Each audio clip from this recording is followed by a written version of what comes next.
اپنے کام سے کام رکھا کرو۔ کہنے لگا میں بھی تمہارے باپ کا نوکر نہیں ہوں، جتنی فیکٹری میرے باپ کی ہے اتنی تمہارے باپ کی بھی ہے، اور وہ کچھ بھی نہیں کرتا، اور پھر بھی آدھا نفع ان کے اکاؤنٹ میں جاتا ہے۔ زیادہ ہی شوق ہے نا تو کل سے آفس میں آؤ اور اپنے باپ کے حصے کا کام تم کرو، پھر روب جمانا۔ اور اگر تم نے نہ گھر کا کام کرنا ہے نہ آفس کا کام کرنا ہے تو مفت کی روٹیاں تو میں تمہیں یہاں توڑنے نہیں دوں گا۔ تمہاری لندن کی ٹکٹ کراؤں گا اور تمہیں یہاں سے دفع کروں گا۔ اچھا ہے نا، سودیلی ماں کا سلوک دیکھو گی تو تمہیں ہماری قدر ہوگی۔ یہ کہہ کے وہ کھانا بیچ میں ہی چھوڑ کے جا چکا تھا۔ ساتھ ہی تائی اماں کا ڈرامہ شروع ہوا۔ ہائے میرا بچہ بھوکا پیاسا جی جلاتے ہوئے سو جائے گا، پورا دن محنت کر کے گھر آتا ہے اور یہاں پہ ڈھنگ سے رات کی روٹی بھی کھانے کو نہیں ملتی۔ کنکھیوں سے میری طرف ہی دیکھ رہی تھی۔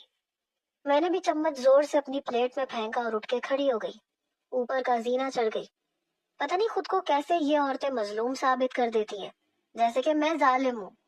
اگر میں بری ہوں تو وجہ تائی اماں ہی ہے۔ اگلے روز غصے کے مارے میں نے سحری ہی نہیں کی، بس پانی پی کے روزہ رکھ لیا۔ صبح جب دامل آفس جانے لگا تو میں بھی تیار ہو کے باہر آ گئی۔ مجھے دیکھ کے کہنے لگا میں تمہیں تمہاری کسی سہیلی کے گھر چھوڑنے نہیں جاؤں گا۔ میں نے کہا میں آفس جا رہی ہوں اور آج کے بعد آدھے آفس کی ذمہ داریاں میں خود سنبھالوں گی۔ میری بات پہ اس نے مجھے سر سے پیر تک دیکھا، پھر تعجب کا اظہار کرنے لگا۔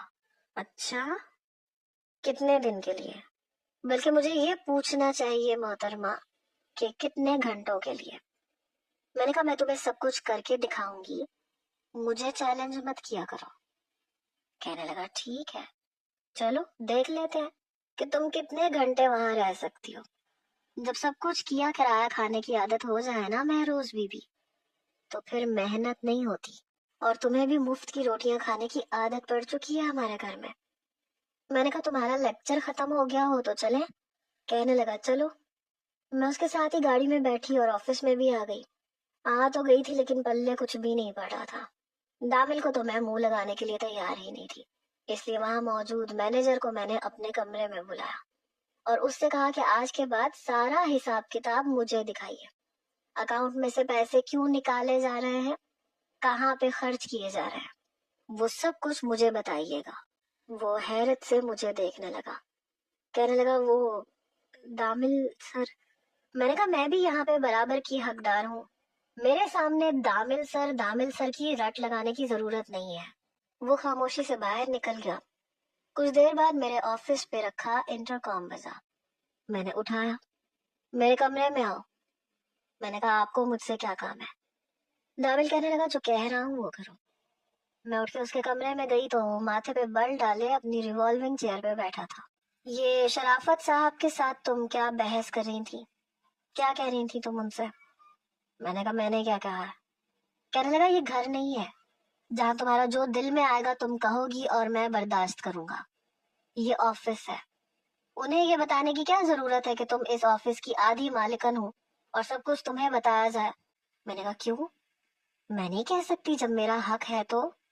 وہ کہنے لگا بہت شوق ہے تمہیں اپنا حق جتانے کا، تو ٹھیک ہے آج کی میٹنگ میں نہیں تم اٹینڈ کرو گی۔ یہ سن کے میں گھبرا گئی تھی، میں تو کچھ جانتی ہی نہیں تھی۔ کہنے لگا ابھی 1 گھنٹہ ہے میٹنگ میں اور وہ تم نے اٹینڈ کرنی ہے، ٹھیک ہے نا؟ میں نے کہا میں کیسے کر سکتی ہوں جب میں کچھ جانتی ہی نہیں ہوں تو؟ کہنے لگا جب تم مالکن بن سکتی ہو نا بنا یہ جانے کہ ابھی تک یہ فیکٹری چل کیسے رہی ہے، تو پھر میٹنگ بھی تمہیں اٹینڈ کرنی چاہیے، تمہیں پتہ چلے کہ تم کتنے پانی میں ہو۔ میں نے کہا تمہیں چاہیے تم میری مدد کرو۔ وہ کہنے لگا اگر تم چاہتی ہو کہ میں تمہیں سب کچھ سکھاؤں تو پھر تمہیں میرے اصولوں پہ چلنا پڑے گا۔ میں نے کہا کیسے اصول؟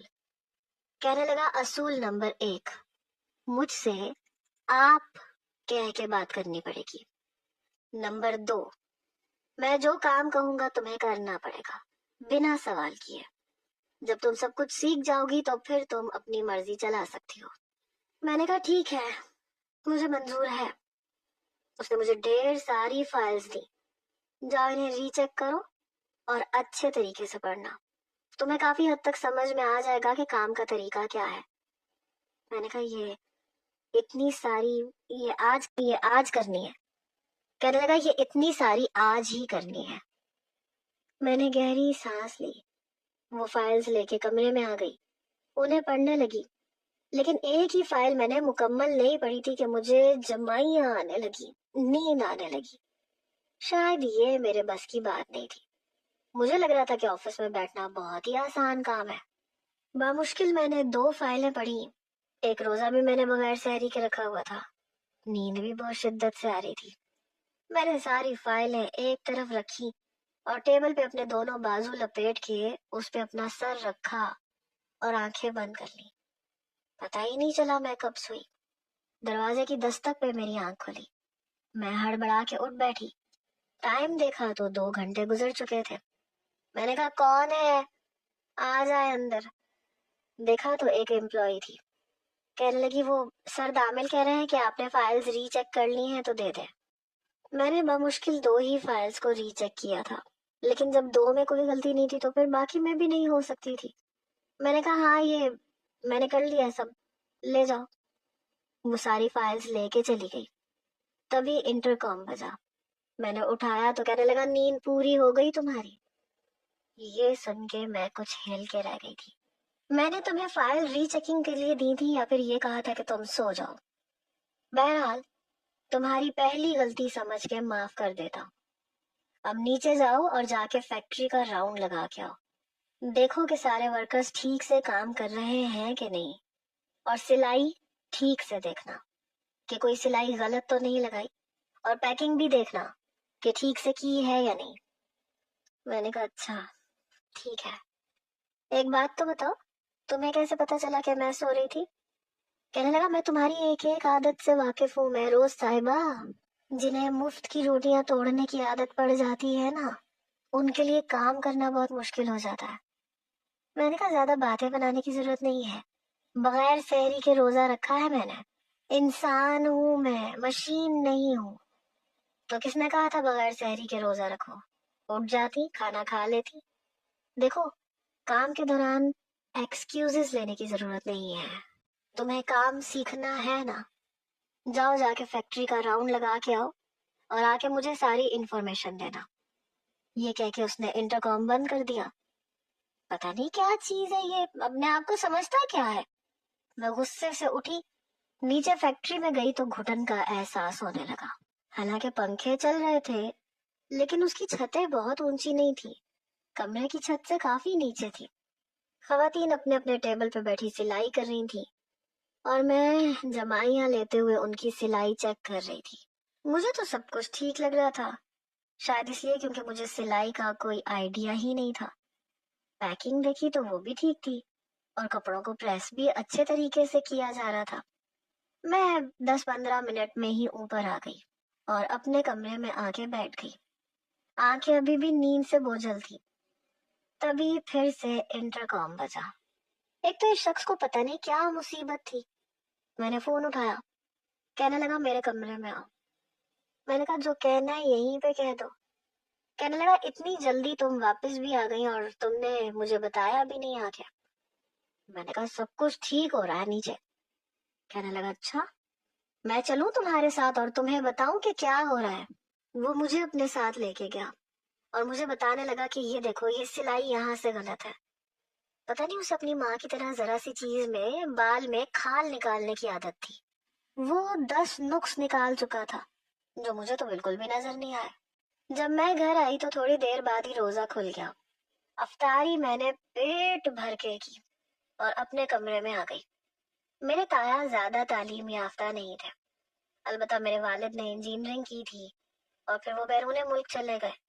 انہیں اچھی جاب مل گئی تھی اور وہ جو کماتے تھے وہ یہاں بھیجتے تھے پاکستان میں.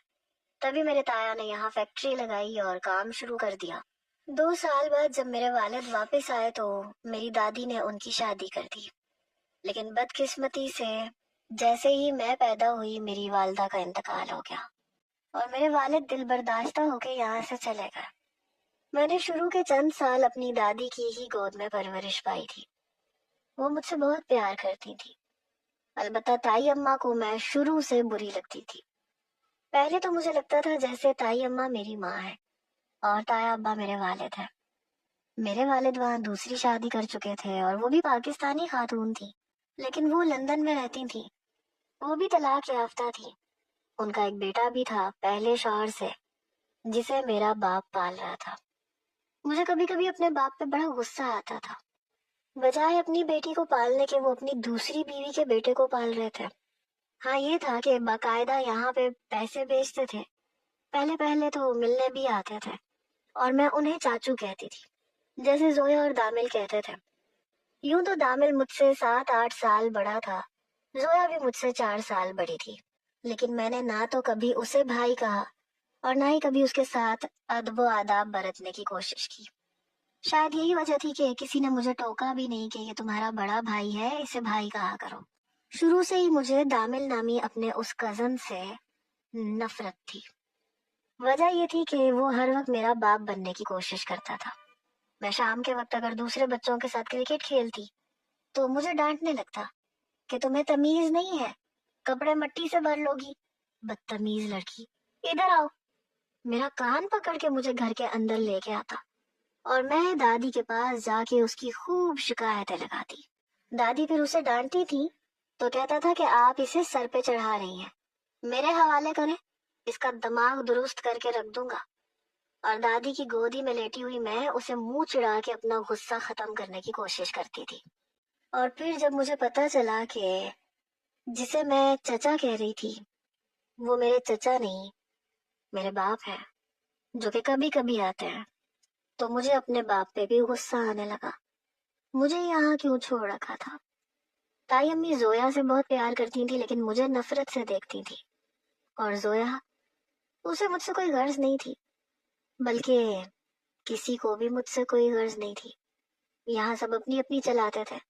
کئی بار تائی اماں نے مجھے تھپڑ بھی مارا کہ تم بہت بدتمیز ہو، حالانکہ میں نے کچھ خاص نہیں کیا تھا، بس میرے کپڑے زویا کے کپڑوں سے کچھ کم خوبصورت اور سستے تھے، اور زویا کے کپڑے بہت زیادہ اچھے تھے جو اس نے عید پہ پہننے تھے، اور سب کے سامنے اس نے شو مارنی تھی۔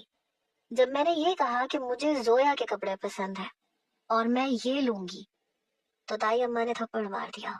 میں نے اس کے کپڑے کینچی سے کاٹ کے ستیہ ناش کر دیے۔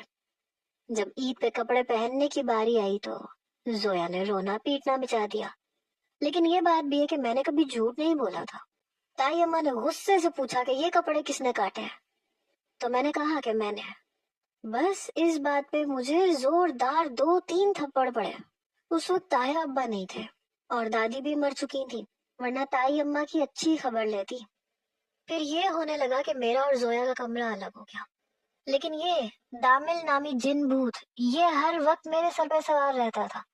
کبھی کہتا کہ دوپٹہ ٹھیک سے لیا کرو، تمہیں تمیز نہیں ہے، باہر مالی ہے، چوکیدار ہے، ڈرائیور ہے۔ تو میں چڑ جاتی تھی، کیوں؟ کیا مالی، چوکیدار اور ڈرائیور کے گھر میں ماں بہنیں نہیں ہیں؟